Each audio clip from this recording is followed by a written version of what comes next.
कहाँ से ले सुंदर भसुरा मंडप भला शोभिला हे। के कर होला गुरहथियात देखत सुहावन हे। के कर होला गुरहथियात देखत सुहावन हे।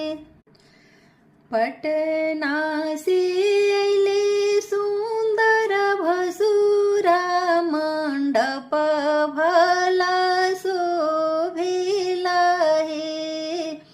सियाजी के होला गुरहथियात देखत सुहावन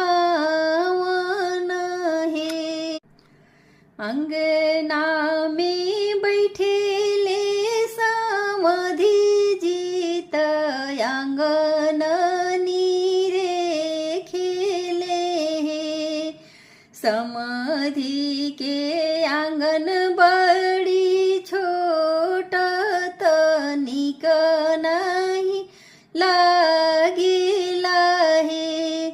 समाधि के आंगन बड़ी छोट तनिको नहीं लागिला हे। कुरुसी पर बैठेलन बेटी के पापा धिया के निहारेलन हे। कुरुसी पर बैठेलन बेटी के भैया बहिनी निहारेलन हे। ना देखू बेटी के गहनवा तनिको नाही लागिला हे।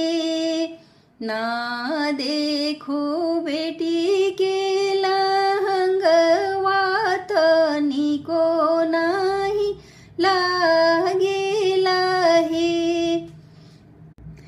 कुरुसी पर बैठेलन बेटी के बाबा धिया के निहारेलन हे।